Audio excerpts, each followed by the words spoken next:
Tila tinapos na nga ni Amy Marcos ang pagiging Marcos. Ito ay matapos nitong isa publiko na tuluyan na niyang sinunod ang payo ni VP Sara Duterte na magpalit na ng apelyido.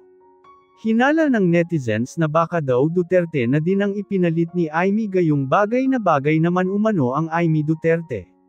Samantala patuloy pa ring tinutuligsa ng Malacanang ang mga Duterte. Narito panoorin ang video.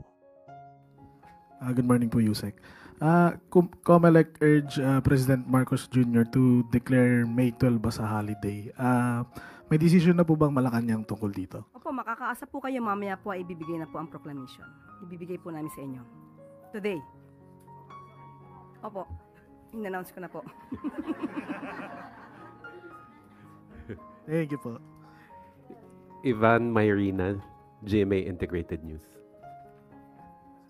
Yusek, bukod sa driver's error, isa sa mga sinisisi sa nangyaring aksidente sa NAIA na ikinamatay ng 2 tao ay ang hinihinalang substandard na bollard na dapat sana napigilan yung SUV at naprotektahan ng mga tao roon. What does the palace have to say about this as well as the implied corruption in government contracts? Opo, nakakalungkot po. May mga nasawi dahil sa di umanong depektibo na bollards na na-install po sa NAIA Terminal 1. At ito po ay na-install sa panahon po ng dating administrasyon at sa panahon po ng ni Transportation Secretary Arthur Tugade. Ngayon po ay pinag-iimbestigahan. Ito po ay July 2019 nung na-install po ang mga ito. Pinag-iimbestigahan na po paano po ang naging procurement pati yung specifications. Yung po ay sa pag-uutos po ng Pangulo at ito po ay tutugunan kaagad-agad ni Secretary Vince Dizon. At pati po ang pag-inspect sa mga bollards at ang mabilisang pagpapalit po dito para sa safety po ng nakakarami. Tristan Dodalo, Newswatch Plus. Good morning, Yusek. Yusek, ngayon po nagsasagawa ng kilos protesta yung iba't ibang grupo po pagdating sa sitwasyon ng prime water. Sabi po ng Kabataan Party List, may mga estudyante daw po na mas gustong mahirap namimili between pagtulog o tubig dahil po sa hirap ng problema sa San Jose del Monte, Bulacan. And may nag-file na rin po ng investigation sa Senate at sa House of Representatives to look into the prime water situation. Sa part po ng Palace, may deadline po bang binigay ang Pangulo para sa result ng ginagawa ring investigation ng LUA? Sa ngayon po, nag-iimbestiga na po at titingnan po natin kung kailan po ito matatapos, pero dapat po agaran po ito. Hindi po pinagtatagal ang anumang maaaring danasing kahirapan ng taumbayan. So makakaasa po kayo na mabilisang pag-action po dito ng Pangulo. In connection po sa prime water din po was yung si senatorial candidate Camille Villar, and in recent Alyansa rally po, hindi na rin po siya nabanggit ni Pangulong Bongbong Marcos. Connected pa rin po ba itong sitwasyon ng prime water doon, or nagkakausap pa po ba ang Pangulo at si senatorial candidate Villar? Sa ngayon po, hindi po natin alam kung nagkakausap sila. Hindi po ako, personally, hindi po ako nakaka-attend ng campaign sortie. So, nung sa Cebu, kung hindi siya naka-attend, so most probably at that time, hindi sila nagkausap. Okay. And even sa,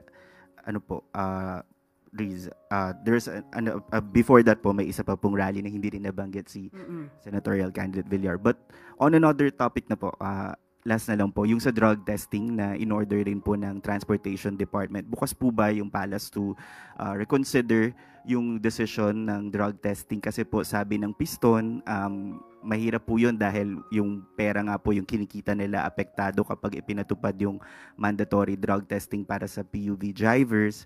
Si former Senator Tito Soto, sabi niya, after more than 24 million drivers were tested, only 0.06% tested positive, and it's simply money-making. Pag-aaralan po kaya ito? Dapat pong pag-aralan kasi ito po ay kailangan din po. Tandaan po natin ang inaalagaan po dito yung safety po ng commuters, ng mga passengers, ng mga tao na gumagamit ng kalsada, including na rin po yung mga drivers. Hindi po ito basta-basta maaaring sabihin na huwag na lang gawin kung ito naman po ay makakasama sa safety. So, pag-aaralan pa rin po ito at huwag naman po agad nating husgahan na ito ay isang money-making device or strategy. Okay. Last question, Alvin Baltazar, Radio Pilipinas. Kasi sa panayam po kay Vice President Sara doon sa Zamboanga, sinabi niya na posible daw yung bentahan ng 20 pesos na bigas. Pero ayaw niyang ibahagi kung paano gagawin yung pagbebenta ng 20 pesos na kada kilo ng bigas. Kasi ayaw niyang tulungan si Pangulong Marcos. Ano pong reaction dito ng Malacanang? Lumalabas po kasi kung ano po ba talaga ang anyo ng ating Vice Presidente. Lumalabas ang tunay na kulay ng Vice Presidente bilang isang public servant. Sa pag-amin niya, nandito po ang kanyang sinabi, na imposible talaga ang 20 pesos na bigas, pero pwede siya. Hindi ko lang i-share sa inyo kasi ayaw kong tulungan si PBBM. Yan po ang tugon ni Vice Presidente ng Vice President. Sa pag-amin niya pong ito, na hindi niya i-share kung ano man ang kanyang kaalaman, kung mayroon man talagang kaalaman. Dahil nga sa ayaw niyang pagtulong sa ating Pangulo. Ito ay nagpapakita ng isang makasarili. Tandaan po natin, kung ano man po ang kaalaman na mayroon kayo, para sa taong bayan, ito po dapat ay agad-agad na isinasagawa at hindi po dapat ito tina-timing. Hindi ba na po naiisip ng Vice Presidente ang kapakanan ng taong bayan, lalo na po yung iba ay nahihirapang bumili ng bigas kahit na nga po mababa ang presyo ng bigas. Tandaan po natin, ang paglilingkod sa bayan ay hindi isang laro. Ang gobyerno, ang bansa ay hindi isang malaking playground. Huwag naman po sana maging asal bata ang Vice Presidente. Thank you, Yusek Claire. At bago po tayo magtapos, isa pa pong good news para sa miyembro ng Pag-ibig. Dala ng patuloy na pagtugon sa mga pangangailangan ng mga miyembro, mas pinalaki at pinadali na ng pag-qualify sa Pag-ibig Multipurpose Loan. Sa ilalim ng mas pinag-igting o pinagbuting Pag-ibig MPL, maaari nang makahiram ang mga miyembro ng hanggang 90% ng kanilang kabuuang Pag-ibig regular savings. Mas mataas ng 12.5% kumpara sa dating 80%. Para sa mga miyembro, dinagdagan at in-upgrade ang kanilang regular savings, lalo pang tataas ang kanilang loan amount dahil nakabase sa kanilang ipon ang kanilang mahihiram. Sa kabuuan, mas malaki ang maaari matanggap ng mga miyembro mula sa MPL upang lalong makatugon sa kanilang pangangailangan. Ang mga pagbabagong ito, gaya ng mas mataas na halaga at mas mabilis na eligibility ay ipatutupad din sa ibang short-term loan programs ng Pag-ibig tulad ng health and education loan programs at calamity loan. Pinaiksi na rin ang panahon para maging eligible ang mga miyembro sa pag-avail ng loan. Maaari nang mag-loan ang mga aktibong miyembrong may 12 buwang hulog sa Pag-ibig na mas mabilis ito kumpara sa dating requirement na 24 na buwan. Dahil dito, mas maaga ang maka-access ang mga ng pondo ang mas nakakaraming miyembro para sa kanilang mga agarang pangangailangan. Maigpit po ang direktiba ng ating mahal na Pangulo for all government processes to be streamlined and digitalized. Ito po napatunayan natin na ito po ang pinaka-epektibong paraan para labanan ang red tape at corruption in the process. Marami na po tayong data that will show this. For example po, yung electronic business one-stop shop that we are really pushing na lahat ng local government units must be compliant with. In fact, out of 1,642 local government units, we have already recognized 115 local government units. Doon po sa hindi pa naging compliant, 1,402 po nito ay partially automated o 1,203. Meron pong 431 LGUs na pinadala natin ng notices to explain para i-explain nila kung bakit hanggang ngayon hindi sila tumutupad sa direktibang ito. Kaya we expect po within the week or next week, sasampahan po natin ng kaso about 131 local government units. At ito po ay of course yung electronic business one-stop shop, napatunayan po natin dito na yung lahat ng LGUs na mayroong ganon makakapag-issue po ng business permit in a matter of minutes. 10 minutes po, for instance, in Malabon, tsaka sa Navotas. Valenzuela, 5 minutes lang po makukuha niyo yung business permit. In Metro Manila, all the 17 cities except one, no, hindi pa IBOS compliant. At dito din po sa Executive Order 32 na pinirmahan nating Pangulo in 2023. Sa loob lang po na isang taon na in-implement natin dito, tumaas po yung number of permits na nagawa sa pag-construct ng mga telco, telecommunications tower. Dahil po dito nabawasan yung processing time, no, from 255 to 300 days to just 59 days based on the record by Meralco. At so number of permits issued from 6,117 in 2022, tumaas po ng 62% by 9,856. Dahil po dito, no, yung internet penetration rate sa Pilipinas tumaas to. Ibig sabihin, mas marami na po ang Pilipinos na merong internet access. Dahil dito, 73.6% or an increase of 68%. Lalo din pong bumilis ang internet speed. No? For instance, in mobile internet speed, tumaas po from 18.68 Mbps in 2022 to 27.75 Mbps in 2024. Yung fixed internet speed po, talagang very proud tayo dito, tumaas from 46.44 Mbps to 92.19 Mbps or an increase of 98.5%. No?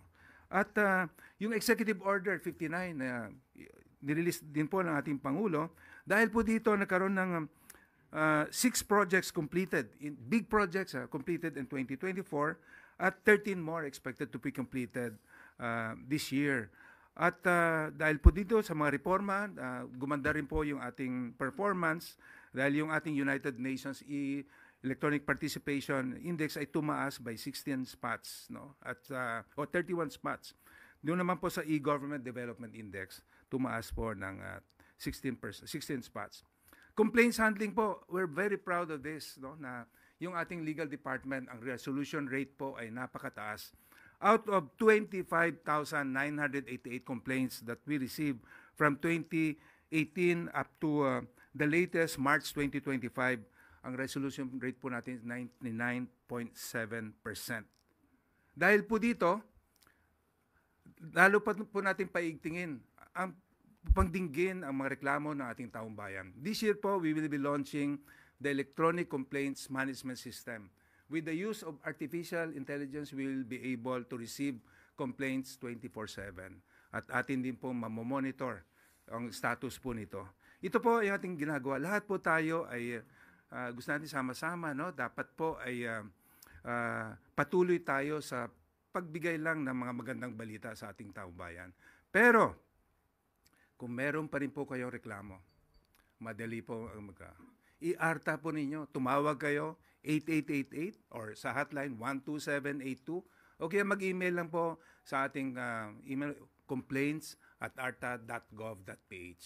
In fact, marami po tayong narinig na testimonials from, in fact, during our kapiyan sa Manila Hotel po, si Sergio Ortiz Luis mismo, President ng Exporters Confederation. Sinabi po niya, at least 3 kaibigan niya, sinabi lang may problema sa isang ahensya, sinabi, i-ARTA namin kayo. Inaksyonan po kagad ito. This was not the first time that I heard of it. No? So yun po ang aking talagang sana ipalam natin sa ating taong bayan, sa ating mga kababayan. Maganda po ang potensyal ng ating bayan. Marami po na-expect dito ang private sector support po, yung mga businessmen natin, mga chambers of commerce, even ambassadors, go to us. No? Ano pa ba ang pwede naming maitulong sa inyo? Ganito po kagandang prospect ng ating bayan. In 2028 po, ang ating gusto ay lahat po ng local government units should be compliant with the Electronic Business One-Stop Shop because we know that by attracting businesses to come in, that's why we're replacing red tape with red carpet because this is the number one concern amongst the businessmen. Dito po ba sa Pilipinas, ready tayo for business? Kapag napaalam po natin sa buong mundo na ang Pilipinas ay ready for business, dadagsa po ang mga negosyante dito. Dadami po ang negosyo dahil dito we will have more business and livelihood opportunities for our people. Thank you very much, Secretary Ernesto Perez. We now open the floor to questions. Alvin Baltazar, Radio Pilipinas.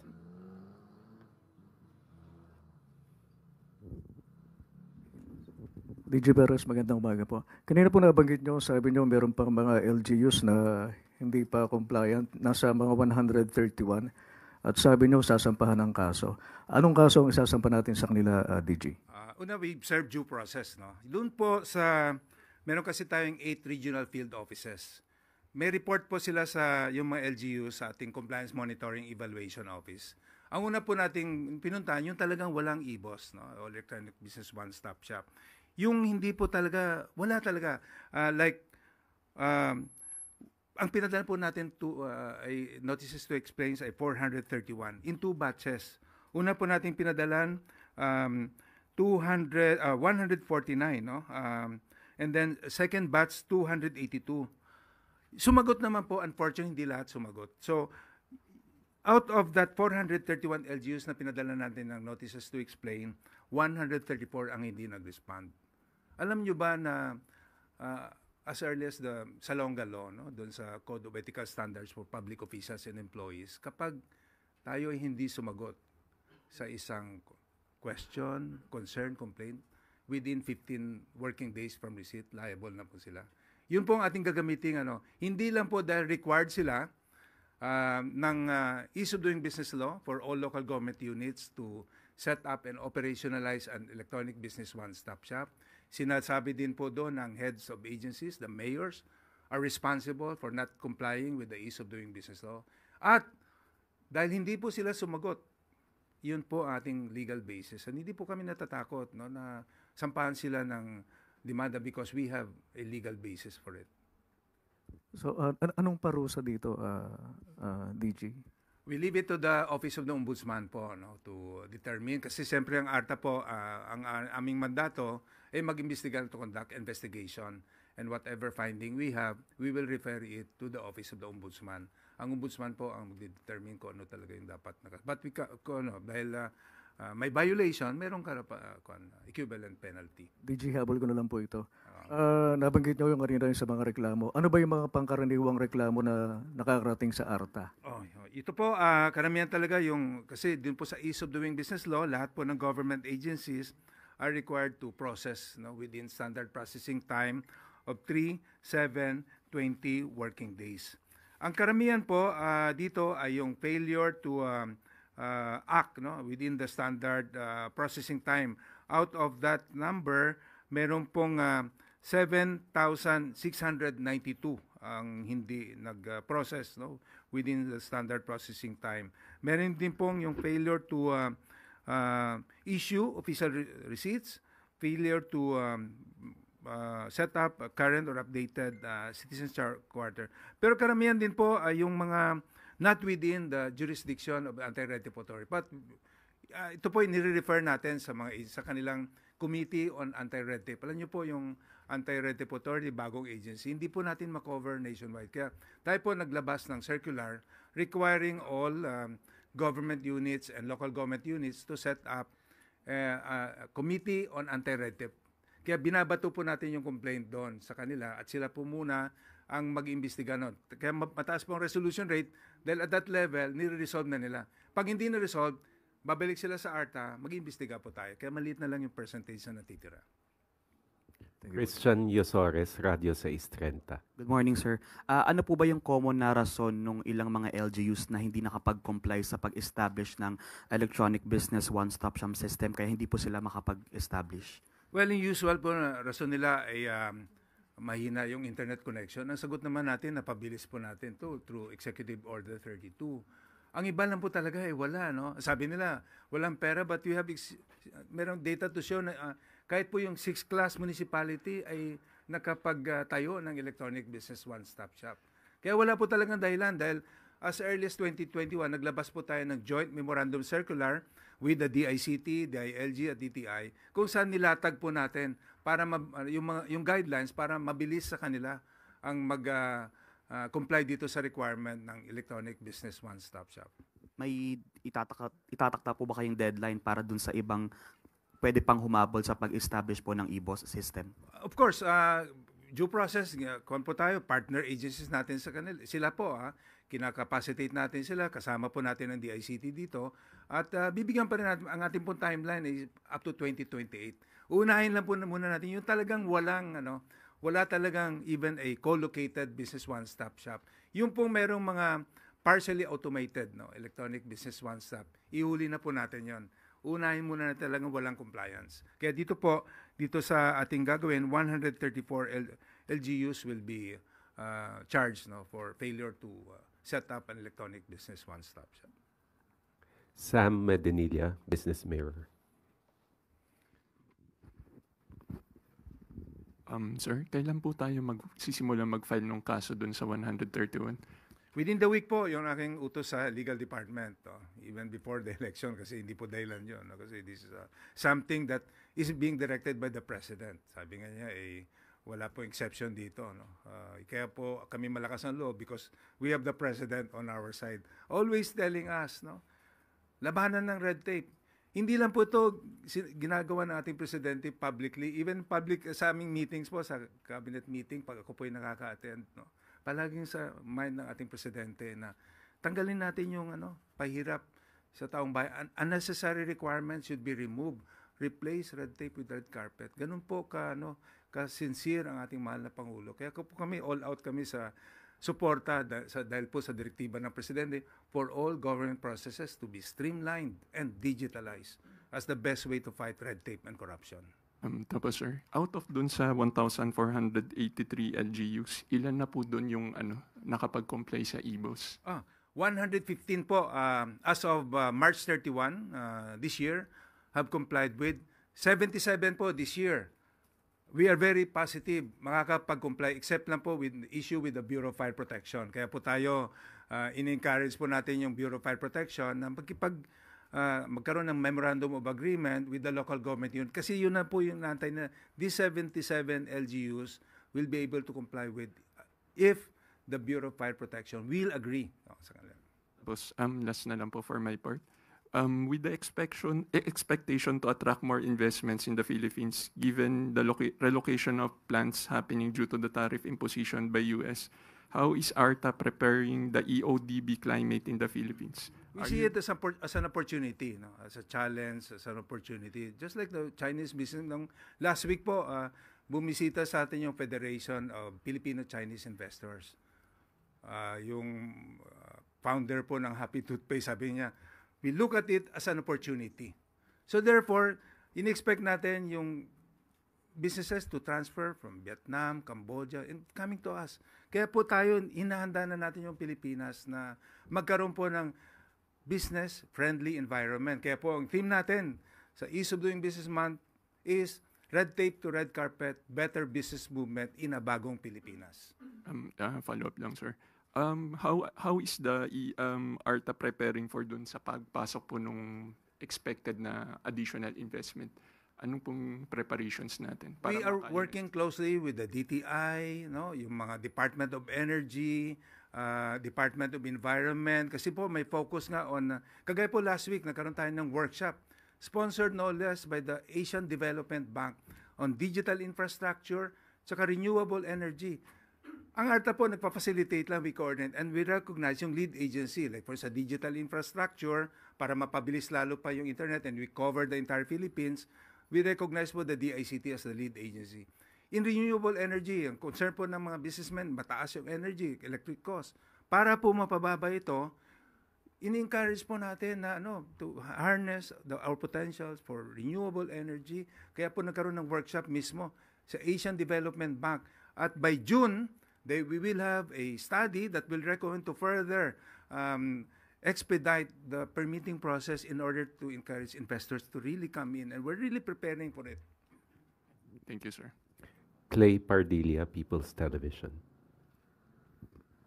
Good morning po, Secretary. Balikan ko lang po yung processing of documents for the awareness of everyone. Ano po yung hanggang 3 araw dapat maproseso na? And what assistance can the government provide doon po sa mga partially compliant pa lamang sa EBOS? Thank you po. Yung Ease of Doing Business po specifically requires all government agencies, including local government units, to classify their services or transaction into simple, meaning pag ministerial lang, for them to act on it, 3 working days lang.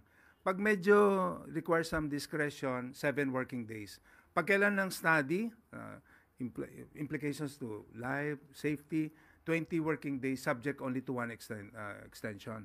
Very clear po ang batas na kapag ang application ay complete with all the requirements at required po sila to declare that in their citizen charter at bayad na po yung fees nila, lahat po ng NCR are required to process or to act on the application within that standard processing time, subject only to 1 extension.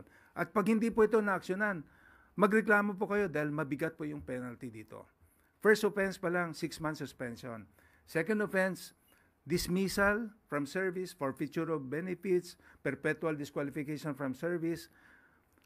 May kulong pa po, 1 to 5 years, may fine 500,000 to 2 million. Kaya ganun kami ka-effective dahil alam ng government official or government employee na mabigat po ang penalty nito at ang ARTA po ay uma-action kaagad. Inimbestigahan. Kaya po yung ating resolution rate 99%. Ayaw na po nila umabot po doon sa formal complaint at isampa natin yung demanda sa Office of the Ombudsman. Eileen Taliping, Abante.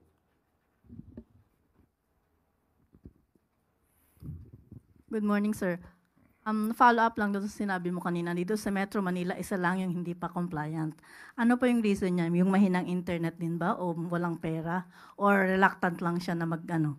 Hindi ko nga po kasi identify na lang natin. Yes, sir, pakisabi po. Pateros. Yung Pateros. Kaya po municipality hanggang ngayon, di ba? Out of the 17 cities in Metro Manila, yung Pateros. So, Pinupuntahan na po natin ng tao at in-inspect, pina-explain bakit hanggang ngayon ay hindi pa sila nakapag-set up na. So, ang susunod po nun, kasama po ba siya sa kakasuhan within this week? Hindi po kasi hindi natin napadala ng notice to explain muna. Kasi binigyan natin sila ng pagkakataon na mag-set up. Fortunately, hindi po tumupad. So, expect po na after the election, we will. Thank you. Ivan Mayrina, GMA Integrated News. DG? 115 LGUs compliant as of March out of 1,483. That's not even 10%. Mangangalahati na hong termino ng Pangulo. Anong gagawin natin para i-accelerate ito? What are the steps being taken to make more LGUs compliant? Ang target po before the term of this administration ends in 2028, all LGUs must be compliant. Kaya po tayo, partner po natin dito ang DICT, DILG, tsaka DTI. Patuloy po yung ating orientation. No? Ready po kami. Pag sumulat sila sa amin, asking, tapos wala po silang dahilan financial dahil meron pong libre na system na dinevelop ang DICT. Nag-umpisa po ito sa IBPLS, Integrated Business Permitting and Licensing System. Ngayon po, improve pa ng DICT, meron na pong egov.ph. Libre po ito. Ang una lang gagawin ng LGU is apply. No? Ngayon, yung mga ibang LGUs po na merong pera, meron silang hinar na third-party service provider. But is that even a realistic goal, DG? Kalahati tayo, tapos wala pang 10%. And then, at the end of the term, lahat compliant? Dahil in-intensify po natin. Kaya po tayo nagpadala ng 431 notices to explain. At kakasuhan po natin yung mga 134 LGUs na talagang hindi sumagot. Kasi base po sa ating experience, pag alam nila na serious ang any government agency and will file charges, they will act on it. I hope na hindi na nila antayin na file natin sila hindi naman ng kaso bago sila umaksyon. No? Maricel Halili, News 5. Sir, magandang umaga. Yung sinabi po ninyo na 131 LGUs na kakasuhan, saang areas yung karamihan dito? Nationwide po ito kasi we have 8 regional field offices. At yung ating pong regional field offices, sila po yung nagbibigay sa atin ng data, pinapa-inspect at we just have to make sure na talagang hindi sila sumagot. Karamihan po ba nasa Luzon, Visayas, or Mindanao? I'm sorry, hindi ko po may bigay muna yung data, no, but you will find out when we file with Office of the Ombudsman. No, sir, the reason why I ask that is because I wonder kung lahat ba talaga ng mga areas na yan okay na yung internet connection, because I understand hindi rin naman 100% yung connectivity natin nationwide until now. Hindi po dahilan yung walang internet connection kasi we will make sure po na yung ating kakasuhan hindi po nila gagawing dahilan yan. Sir, ipupush ko lang yung kay Ivan. How optimistic are you dun sa 2028 na 100% compliance? Kasi pag tiningnan natin ngayon yung ratio, masyadong maliit. We have a roadmap.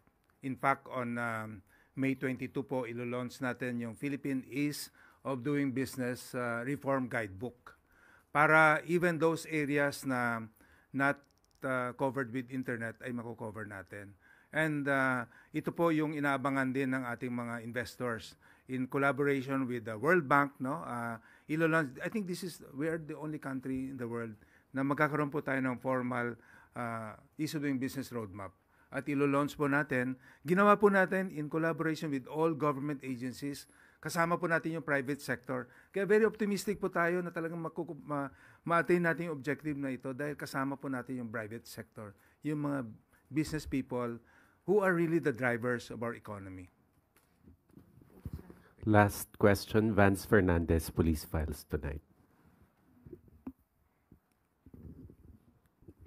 Good afternoon, sir. Paano ho mag-complain dyan sa ARTA? How do we complain sa ARTA? Simple lang po, tumawag sa hotline 12782 o kaya 8888 o kaya mag-email po sa complaints@arta.gov.ph. At meron pong sasagot, i-guide ang sino mang magreklamo. Kahit walang alam, meron pong sasagot ready at i-guide po ano yung mga dapat gawin, anong mga isasubmit no, na form. Gano'ng kabilis po ang response? Within 24 hours po. Pag may i-reklamo nyo kami. Ganun po kami ka-confident sa ARTA.